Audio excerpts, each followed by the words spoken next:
What's good everyone, Shurit here. So today I'm bringing you guys a Nekroz deck profile, so let's get straight into it. Nekroz is of course one of my favorite decks, so I really love profiling them. I really love editing the videos. Anything to do with Nekroz is of course the best, no bias there. So first up, we're playing one copy of Nekroz of Decisive Armor. Now, if I was to tell you the truth here, this card is kind of optional to play. It's not really essential, but it is a really good card that you can add into the deck. 3300 attack points, of course, very strong, very easy to summon because we play the GISHKI shadows. Because the levels of the monsters, we have GUNGNIR, CLAUSOLAS, BRIONAC, UNICORE. We can easily get into our Nekroz of Decisive Armor. Also, Nekroz of Decisive Armor's effect is that you can discard him, so one of your Nekroz monsters gains 1000 attack points, and that's really good because it can help get rid of problematic monsters on the field.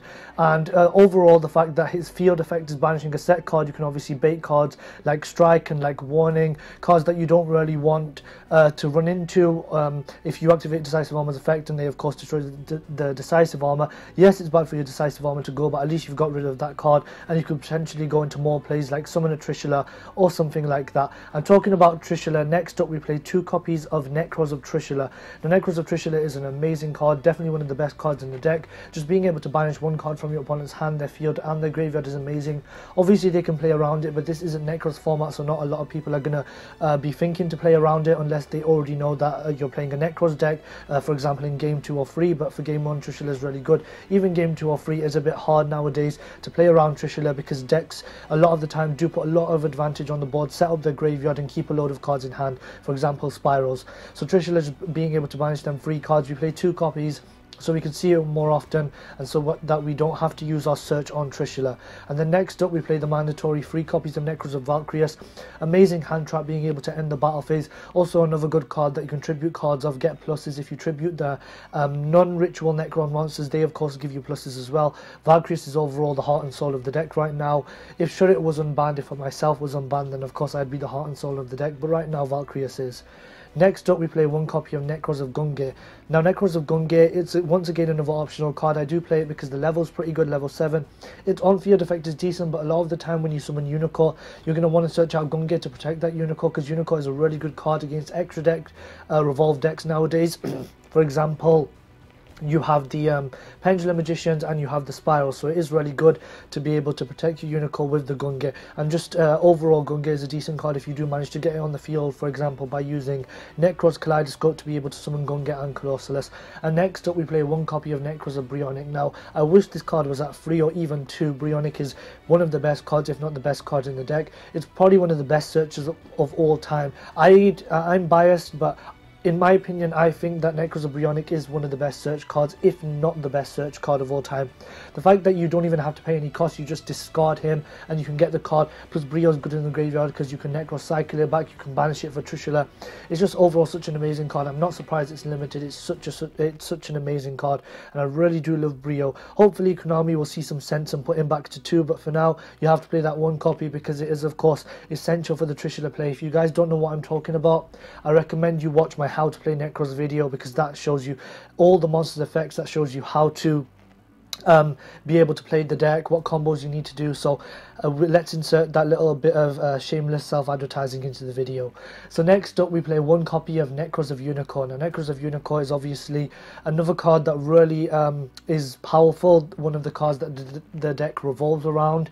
And what you do is you activate Nekroz Kaleidoscope, you send Herald of the Arclight from your extra deck to the graveyard, and you special summon UNICORE. And then Herald of the Arclight, when it hits the graveyard, will get you another search. So it does allow you to plus to get into the cards you need. UNICORE being able to zone out all the monsters in the extra deck is obviously fantastic. I really do love UNICORE.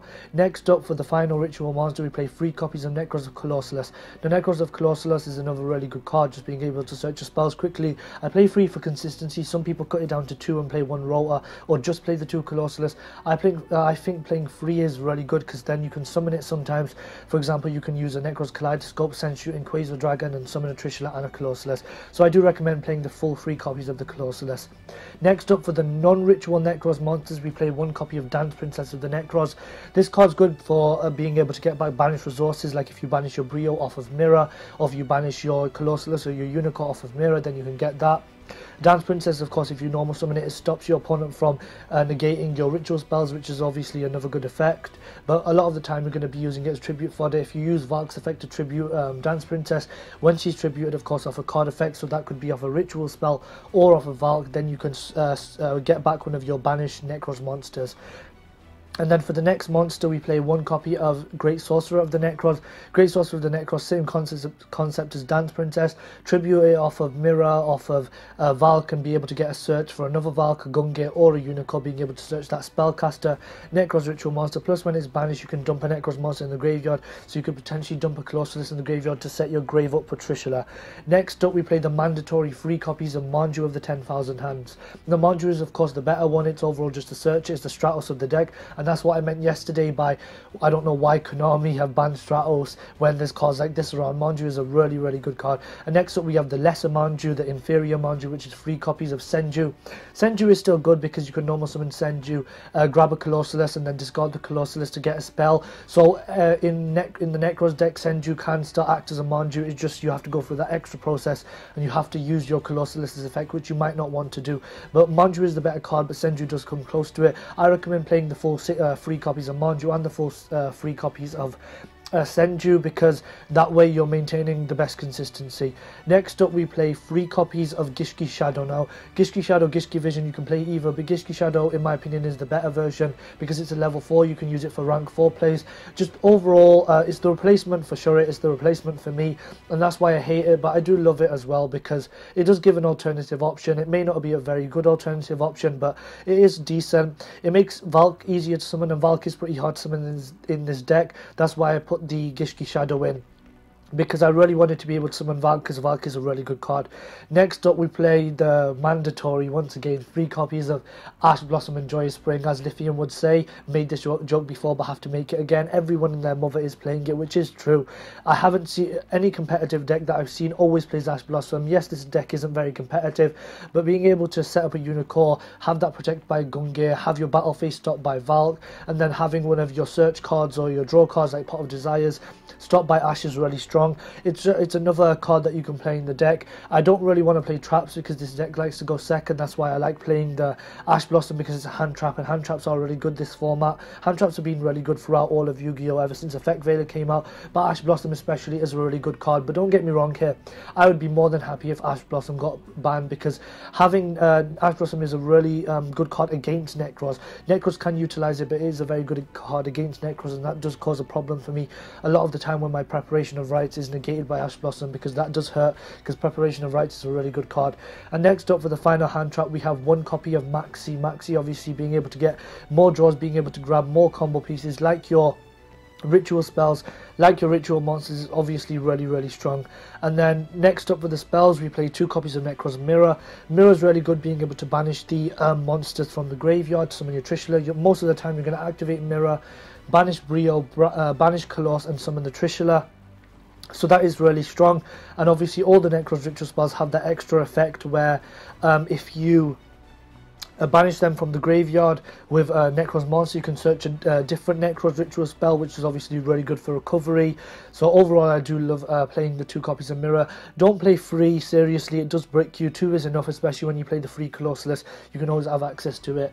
Next up, 2 copies of Nekroz Kaleidoscope. Kaleidoscope is the card that you use to summon UNICORE. Sometimes you'll summon Trishula and CLAUSOLAS with it, because it can summon multiple monsters. I thought that was really cool when Nekroz first came out, that there was a ritual spell that could summon multiple ritual monsters in one go, because that's never really been seen before. It's added addition to the ritual mechanic, which I really think is really good. Nekroz is undeniably the best ritual deck that has ever existed. I doubt Konami can ever bring out a better ritual deck than Nekroz. If they were to bring them out, they'd be super OP, because let's face it, if Nekroz were at full power today, in my opinion, Nekroz would be the best deck. They would be better than Spirals. I don't know, you guys give me your thoughts on the comment section on that. I personally think they would be the better deck, but as I've said so many times, when it comes to Nekroz, I am super biased.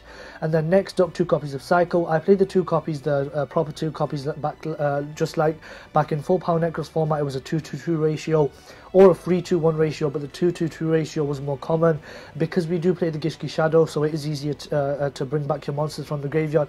Activate Cycle, tribute the Gishki Shadow, and then special summon a ritual monster from your graveyard, because Gishki Shadow does count as the full tribute for a water ritual monster, and all the Nekroz ritual monsters are water. And then next up, another 2-off, which is 2 copies of Preparation of Rites. Can't wait for this card to come back to free. Preparation of Rites is such an amazing card, being able to grab your ritual spells from the graveyard and search out a monster. You'll be able to get access to any Nekroz ritual monster, because Brio you can obviously grab Brio with Prep, and then Brio can grab you a higher level one that you couldn't have got with Prep, because Prep can only search level 7 or lower monsters, but still you still have access to everything in the deck from Preparation of Rites.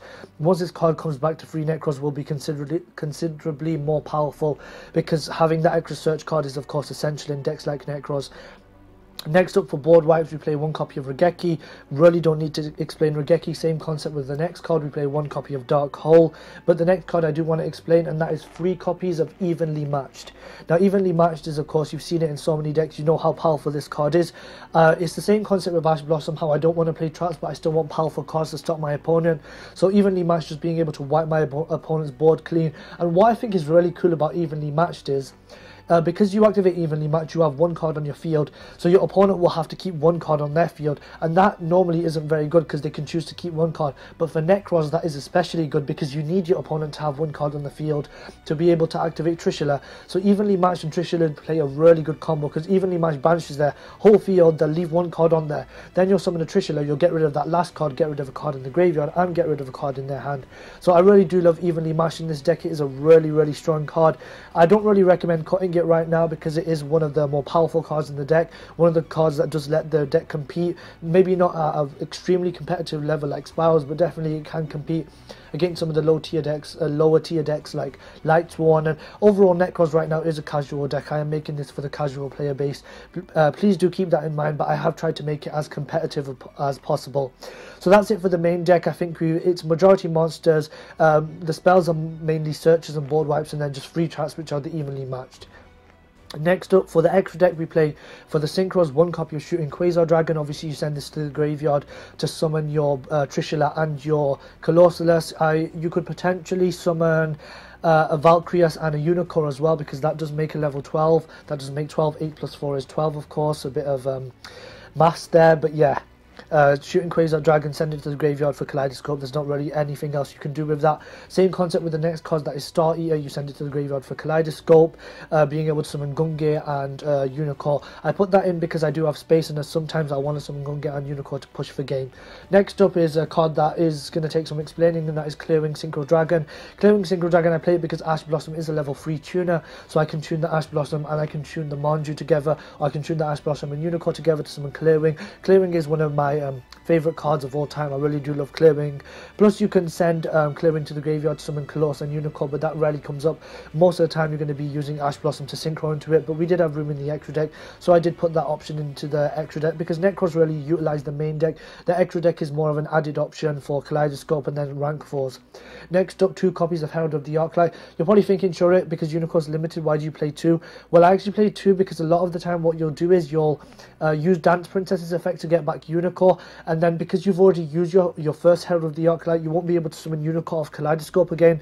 So I put 2 copies of Herald of the Arclight in, if that case does come up, because it has come up before. If you guys have been watching my channel for a while, I think it came up in one of my Nekroz live duel commentaries, and that's ever since then I've kept the 2 Herald of the Arclight in the extra deck, unless I've been playing maybe Cherry's targets and I needed space in the extra deck.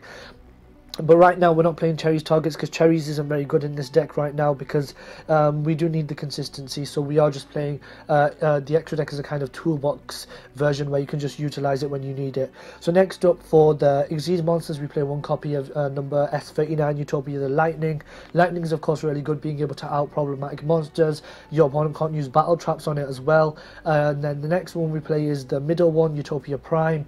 I just play him so we can potentially use Lightning's effect twice, and because we of course got the room in the extra deck, and then obviously Utopia, which is the card that you're going to summon first to go into Lightning. Some people actually just summon Utopia. It's not very good to just summon Utopia, because Utopia is really not good enough. One attack negation is nothing nowadays in Yu-Gi-Oh! And then next up, Dark Rebellion Exceed Dragon. Really love Dark Rebellion Exceed Dragon, another power card that you can potentially summon to push for game, because Nekroz sometimes do have a problem with being able to push for game, because you don't really summon, you don't spam the board too much. Yeah, you'll summon 2 Nekroz ritual monsters, maybe 3, If you're lucky, that's why you kind of need the Extreme monsters to finish your opponent off. Next up, Tornado Dragon are more of a defensive option, getting rid of Floodgates and annoying cards like that, because of course cards like Anti-Spell Fragrance and Imperial Order are really annoying against Nekroz, so we do need that option to get rid of it. Same concept with the next card, which is Castell being able to get rid of problematic cards on the board.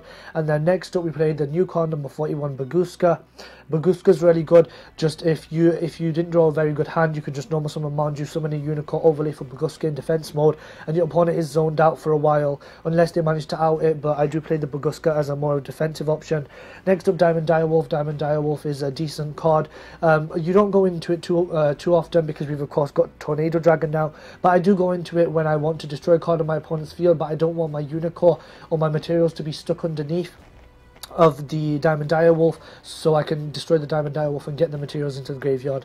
Next up, one copy of Abyss Dweller. This card is good because if Unicorn's underneath it, its other effect activates, which rarely does happen, where all water monsters on the field gain 500 attack points. So for example, Trishula will go to 3200, Decisive Armor will go to 3800, so it can really help you push for game.